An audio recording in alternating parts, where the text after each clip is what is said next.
All right, we're back. Hey, how's everybody doing? I finally have my can dance back from Florida. She's right. Been to see Mickey Mouse. That's right. And I'm Candace, and my friend Jenny. And I've been in Florida at Disney with Mickey for a week. Yes. Really didn't want to come back, but so glad I did. That's right. And get this information about this Dateline special, KJ going over it. So much to discuss. Yes. We had plans to discuss something else, but we have other things to discuss. That's right. We haven't seen each other. We haven't been able to, get everything together. And you were so busy in Disney, you didn't even get a chance to do a video. I didn't get a chance to do a video. But that's all right. You were having a magical time. That's right. I didn't get to do a chance to do that. I didn't hardly get a chance to talk to him. Used to talking to you every day. Yes. So I was having withdrawals. Me too. But first things first, we got a letter. We did. We got a letter. We did. I don't know if anybody else's kids grew up on Blue's Clues, but I would love it when they would say, "We just got a letter. Yes. We just got a letter. We got a package in the mail." Yay, we're so excited. Me, Jenny, and Miss Paige got package in the mail from KJ in the Ray. Yes. And we got some of her fabulous artwork. This is mine. I'm going to have to read the back of what it says here. It is called Glowing. And I am just beyond words. Jenny, you show yours. And this is mine. And it says, God has been gracious. And yes, he has. Yes, he has. He has. Thank you so much, KJ. I love this. I'm going to cherish this. And we really appreciate it. And Paige, she thanks you too. Yes, she does. Paige got a graduation gift from one artist to another artist. And she just says thank you so much. And just means the world to us. It does. It really does. That you would share your gift of art with us. Yes. I mean, it looks like some deer running on yours right there. Do you see that? It is. And my family's going to get to enjoy this too. They're going to be excited too.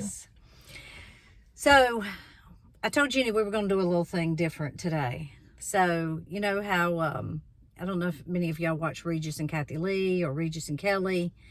But, they didn't really discuss what they were going to talk about. They would just go out there and bring it up, and it would just be on the fly. That's right. And that's what we're going to do today. That's right. We're going to put it on the fly. We're really going to talk about this Dateline KJ in the Ray review of this Dateline special that happened. I did not get to see it. I saw the Dateline. I did not get to see KJ. Yeah. You saw KJ and not the Dateline. I'm going to tell you, first off, I mean, I love a trial. Not that I love people committing crimes. Right. But I just hope and pray that this prosecutor and his team can tell a story. Because it is a story. It is a story. It is a novel. It has got 3 parts, 4 parts. I don't know how many parts it's got to it. But it's, today when I was listening to KJ go over it, it almost seemed like to me, like you're listening to someone retell you about The Young and the Restless for the past week or the past year. I mean, just these strange events that would seem like they would never happen in real life. These, that only you could imagine and have in acting in the movies or on a television program. Yes. Yet here we are. That's right. Here we are into this. I mean, this case is just so multifaceted. It's just so deep. I just pray that this prosecutor and his team can tell a story. That's right. Because they're going to be able to, they're going to need to really convey it, bring it down, hit the high points, and bring it home. Oh, hopefully for conviction. Absolutely. But I will tell you, I know this. I know that trials are won and lost in jury selection. That's true. So. That's right. But the facts are just, it's just unbelievable the amount of evidence that they seem to, just the amount of evidence that we've heard. That's right. I can't imagine the amount of evidence that is going to be presented at trial. Right. And, sometimes, again, I love to watch a trial. When you watch a trial versus being a juror on a trial, you get to see when they have these sidebars, a lot of times, or they argue over evidence. Is this evidence going to be admitted? Is this evidence not going to be admitted to the jury? So you, as a spectator, whoops, my light went off. Oh, goodness. All right, there we go. As a spectator on court TV trials, you really get to see the whole thing, So I'm anxious for that. Yes. But then the jury doesn't get to see everything that we see. So it kind of, you're not going to get that view just like the jury does, which... No.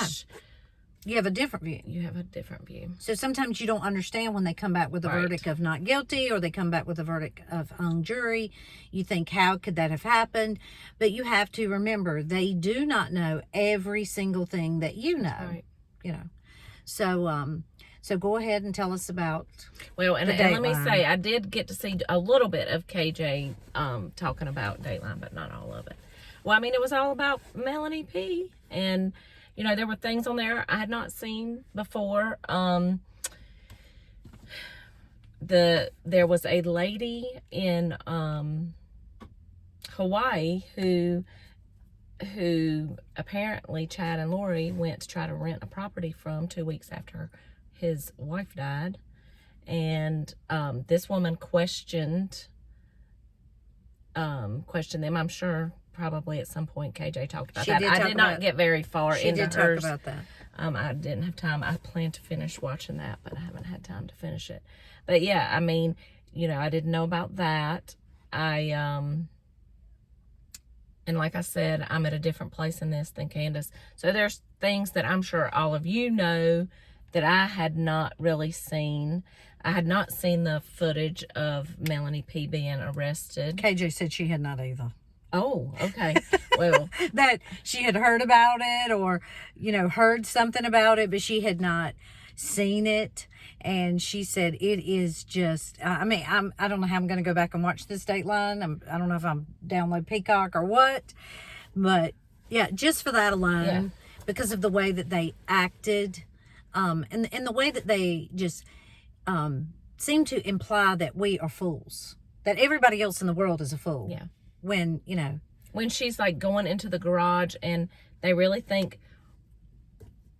possibly she would have killed her children if she would have gotten them at that point, which is terrifying because she has them now. I mean, these are not things that we understand. We talk about this a lot. I mean, KJ talks about it a lot, about the fact that I believe that Melanie P, of course, knew way more than what she has told. I believe all of them do. Let me be clear. Yes. I believe all of them do. They're lying through admission. If you don't bring it up, if you don't put the evidence in front of them, none of them are telling the whole story. And I'm hoping that the evidence just weaves it together and builds us a quilt. And when we turn it around, it says Chad and Lori Daybell guilty. Yes. Of all crimes. Yes. But yeah, I mean, Melanie P, there's no way that you don't know that your niece and nephew who live next door to you, you don't see them, you don't know anything about them. You are the key, I believe, to the attempted murder of your husband that you were, so quick to divorce, and for his insurance money. And, we will not know why unless on some levels she turns some serious state evidence, which in a way I sort of doubt that. I mean, after I seen the way that they acted when they were being subpoenaed, wouldn't shake the officers' hands, just being, like, you're infringing on our time. I'm sorry. There's at least 4 people dead. That's right. At least. And I believe Joseph Ryan was killed by Lori and Alex also. I believe more people were on the hit list. I believe Melanie P's children were on the hit list. Brandon, of course, was on the hit list. He was at the top, I guess. And for you to act like that, I really doubt that she turned any evidence to and really come clean to show in good faith that she does no longer hold these cult beliefs. Right. But I doubt it. Oh, I doubt it. I doubt it, seriously. And I still, I mean, it really bothers me that she has access to her children after all of this, which I know all of you, it upsets. Yes. What else did you learn? Let's see. I gotta remember. Okay. They're little code words. Apparently, there's a code word for Valium. KJ talked about this too. I didn't know did this. Did she tell you what the code word is? It eggs? It's eggs. It's eggs. And I don't know a lot about street drugs. I mean, these are not, we deal with prescription drugs or drugs that are in the hospital. We give a lot of fentanyl to patients who have surgery, and patients that say, I don't want that, that killed Prince, or propofol. We give propofol. I don't want that killed Michael Jackson. And you're like, okay, well, first of all, we're giving it a clean medication. It has come from a pharmacy, not the streets. It's not laced with anything. There's no hidden additives in it. And we're given the normal dosage. Right. And the normal time frames.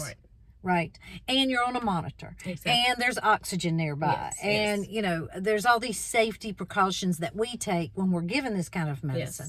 Yes. But if you're getting it off the street, whether it's Valium or what else, Xanax, maybe they were saying, that these things can be laced with other things. They could be laced with fentanyl, Yeah. And these people...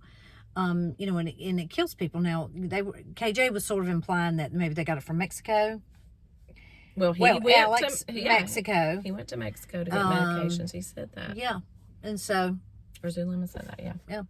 So, I don't think they had Charles, his brothers, his two brothers on there, but not as much as I really thought they would have. They talked to them some. And trying to remember what else. Well, the story is never about the victims. No. They get lost in these stories. It all becomes about the perpetrators front and center, and their rights, and their, let's make it all right for them, and that can be a frustrating part of watching a trial, or these people who are going through these horrific events in their life.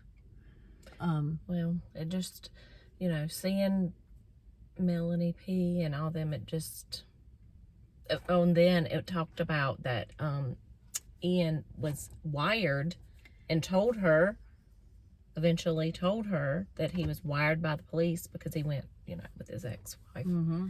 And it's just like, all of it's very bizarre for two reasons. Number one, if I thought that I needed to go to the police to tell them something about somebody I was married to and wear a wire, I would not want to be with them. And if Melanie P was really a good person, then she probably would not want to be with somebody that didn't trust her to the point he had to wear a wire and go to the police. And they had a child together. Right. That's right. Like from right away, right in the very beginning of their... They had a child together. Yeah. It's just all bizarre. Yeah, KJ talked about all of this, and I think that I can't remember what else she said that she didn't know, that she had not seen. Did you find anything else interesting on the Dateline? I mean, there was a lot, but I can't think of anything else right off the top of my head right now. I did watch it late last night because I was assigned to watch it by Candace before. Yes! Because I didn't know we were doing the video today. So Well, we have to do it when we have a moment of time. That's right. That's right. So I want to ask you a couple of questions. Oh, me. You know me in questions. I want to ask you a couple of questions. Okay. So, unlike most crimes, I feel like most crimes, a perpetrator of the crime uses the same method of what they're doing, right? So if, that's one way that they can profile someone is, they strangle people and, what hand is their dominant hand and these things like this. In this case, we do believe Alex is the instrument of murder. Mm-hmm.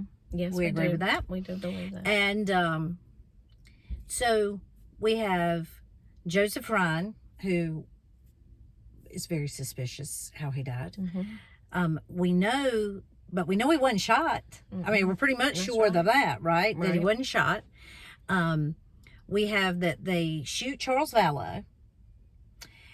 We, at this current time, are unaware of how Tylee or JJ was murdered. That's right. At this time.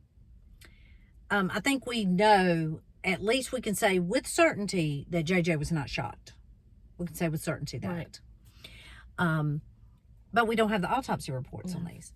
And we know that Tammy Daybell was shot at.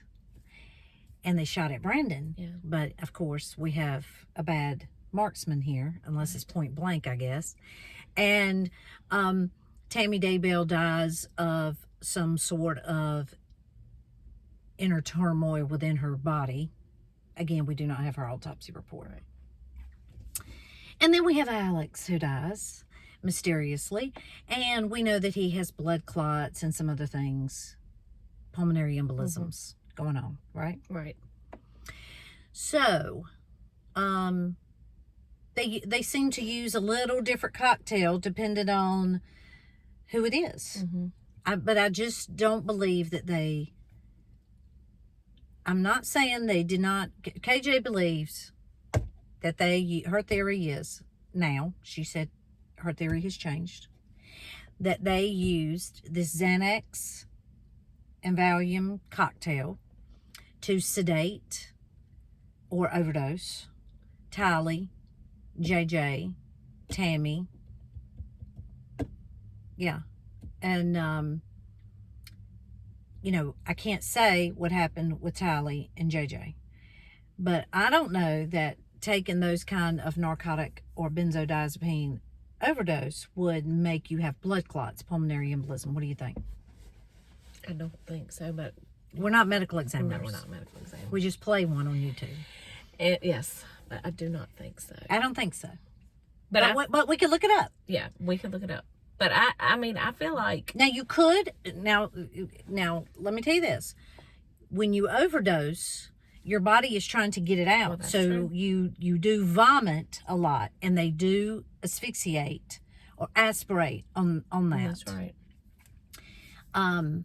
So that is true. But this is the thing, I think one thing with Alex and Tammy that have in common is both Zulema, which, I mean, you really can't believe anything she says, but if she was telling the truth, that Alex wasn't feeling well. He was short of breath for a couple of days before. Tammy's family said the same thing about her. Mm-hmm. So it makes you wonder, okay, so maybe this happened. Maybe Alex is the instrument of, how do we say this? The instrument of murder for everyone but Tammy, and he may have still been involved with Tammy. He tried to shoot her, probably he tried to shoot her. Well, in my opinion, he tried to shoot her. But maybe that was more Chad and Tammy that were slowly giving them something they didn't even know they were being given. Chad could have been giving it to Tammy, and Lori could have been giving it to Alex, or having Zulema give it to Alex. I mean, we don't know this. And so that might be why those were different. And Valium and Xanax would show up on an autopsy report. Yes. They would. They would. on the generic Yes, autopsy it would have to report. be something that wouldn't show up. Fentanyl would show up. If it was laced with fentanyl, it would show up. Right? So, you know, I do think that they might have been giving this to the children. And I have a theory about why, after I heard KJ's take on it, about why that maybe they had to bind JJ's hands and feet. Sometimes when you give medication that is supposed to bring a child down, it takes them up. It can have the opposite effect. I mean, I don't know how many parents have ever gave your child some Benadryl because you were supposed to give them Benadryl for itching or whatever. And you know that Benadryl kind of makes you sleepy. But some kids, it does the opposite effect on them. It makes them hyper. It makes them like on the ceiling. Yes. So, of course, we don't know. We're not in the mind of the killer. That's right. We're in the mind of the killer. Yeah. But, you know, that's what I think. Yeah. It could be. It could be. And it could be, like you were saying earlier, about how a lot of times when it's the same person that's doing the killing, you would see a, you know, it would be the same way. But when you have him just being the instrument, he's not thinking this stuff in his head.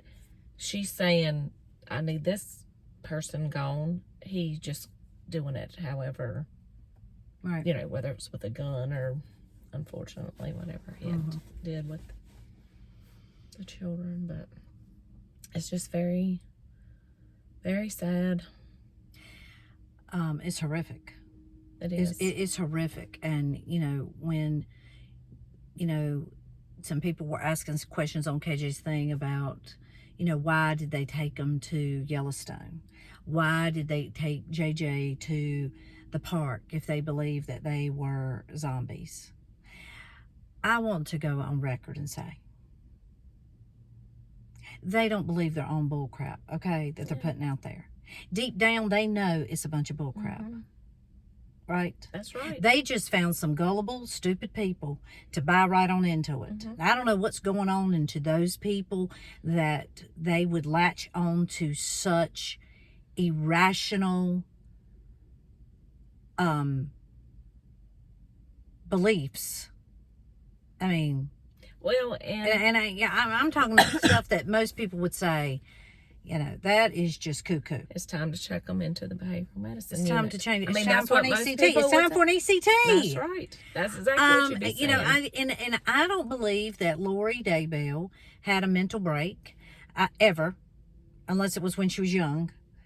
And I mean like a child, like a teenager. I do not believe she was really probably ever a good mother. You know, good She's mothers. Yes, she's evil. She's pure evil. But good mothers put the needs of their child above themselves. That's right. They are trying to raise their child to be functioning people in society. They care about their overall development, meaning their mental, their spiritual, their emotional, their physical development. We all might have different ways that we believe that our children should be raised, but, you know, good parents are not putting these children through these emotional turmoils like Lori Daybell did. That's right. And I just don't believe, I sort of think all these people were drinking the Kool-Aid. I mean, maybe not that big glass that Lori and Chad was serving out at the end, but I believe that all of these people in their life were drinking this Kool-Aid. Yeah. I mean, like, I heard Annie Cushing say, she's fabulous, by the way. I think she's quit making videos because it's, you know, a little too hard for her, and we completely understand that. But she said that Lori, she went to visit them. Tally's like one. Lori's in there. The baby's in the high chair. Tally is in the high chair. She's feeding her and different things, and they're just having normal conversation, coffee or whatever. And she said Lori had a salon right off of the back of the house or whatever. She starts mixing up some hair dye. Well, Annie Cushion's not thinking, what are you going to do with that? I mean, she's a hairdresser, She starts putting it on Tylee's hair. Tylee is a baby, a 1-year-old baby. And this is what she's doing. I mean, just insane. Yeah. Just insane. Yeah. But, well, unfortunately, we have to go. We have to go. We have to go. We have to go into work. Yes, we do. Pray for us tonight. We have to go to work. We're going to see what else unfolds. I mean, you get your plans laid out for what you're going to cover in this case. And, I mean, bam. That's right. Something else happens. That's right. That's right. And so we can't wait to delve into the next thing. We thank KJ so much. Yes, thank you. Thank you. For our works of art. We will treasure them forever. And until next time. Bye.